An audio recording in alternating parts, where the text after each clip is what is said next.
everyone, welcome to my YouTube channel. And previous video we discussed about server hardware and client server architecture, and in this video we will talk about type of servers. Okay, regarding to this video we have to talk about web servers, database servers, mail servers, proxy servers, DNS servers, application servers, and DHCP servers. And also these are not the all types servers. We have other servers like file servers, FTP servers, like that. But basically we talk about these kind of servers. So first server type is web servers. This server focuses on serving web content to clients. Web server is a computer where the web content is stored. Basically web server is used to host the websites. Web server responds to the client requesting in either of the following two ways. First one is sending the file to the client associated with the requested URL, and second one is communicating with database. So look at this diagram. When we consider about web server process, this is the basic diagram to show how the web server working. When client sends request for a web page, the web server search for the requested page. If requested page is found, then it will send it to client with an HTTP response. If the requested web page is not found, web server will send an HTTP response error 404 not found. If client has requested for some other resources, then the web server will contact to the application server and data is stored to construct the HTTP response. That's mean this web server can communicate with clients, and also this web server can communicate with application server, and I am not going to show in here, but this web server can communicate with databases. So let's move to the next one. Okay, next one is database servers. A database server is a server which uses a database application that provides database services to other computer programs or to computers as defined by the client server model. That's mean this is a database and this is a database server. These two are not same because database have information and database server have some application can access information stored in the database. That's mean this client can't accept the database directly. Client only can access the database through the database server by using the database application. So next one is mail servers. A mail server is a computer system that sends and receives emails. So basically in this diagram I can show you how the mail server is working. So this client one need to send a mail to this client too. So how that can mail send through the mail servers and internet? First, this client one send the mail to this mail server. After that, this mail server send the mail to this mail server through the internet, and this mail server can send that email to client too. This is the basic process of how the mail servers are working. So next one is proxy servers.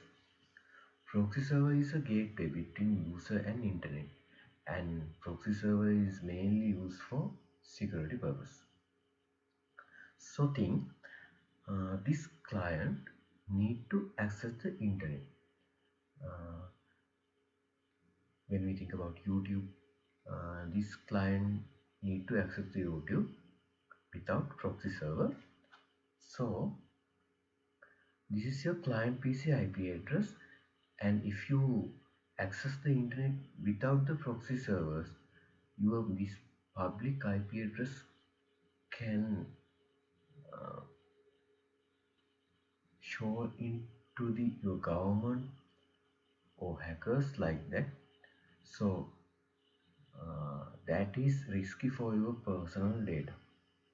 So if you use a proxy server, this client access the YouTube through the proxy server. That's mean if you request a youtube.com, your IP address is going through the proxy server, and your IP address going only to proxy servers. This IP address is going to the proxy server, and this proxy server IP address is going to the internet. That's mean uh, in between proxy server and internet, your public IP is not shown. So uh, government or hackers or anyone can't access your public IP address if you use the proxy server. And next one is DNS servers. DNS server is like a phone book of the internet. It contains domain names and IP address related to that domain. So think about youtube.com. So we search in the browser by using this domain. It means we search the www.youtube.com. But this old domain, not only this youtube.com, Facebook, Google, uh, that's all site have one particular IP address. So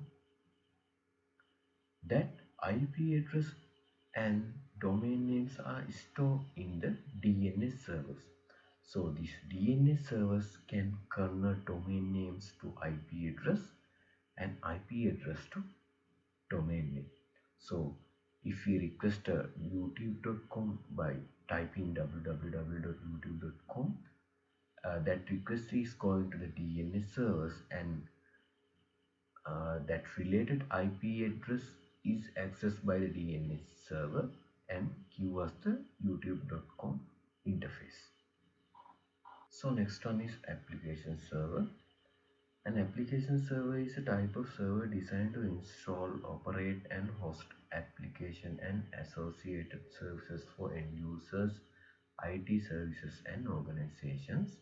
That's mean this application server can install, operate and host application to serve the end users. And between the client PC and application server, we can see the web servers, and also this web server can directly access the database. So last one is DHCP servers. A DHCP server is a network server that automatically provides and assigns IP addresses, default gateways, and other network parameters to client devices. That's mean if you have a company, that company have only 5 PCs, so we can manually put the IP address for those PCs. But when we consider about a large company has have hundred of computers, we can't manually add the IP address to that devices because it is so difficult. So this DHCP servers can automatically provide and assign a IP address to a device. That is the purpose of using the DHCP servers. So that's all for today, and don't forget to subscribe my channel, and thanks for watching.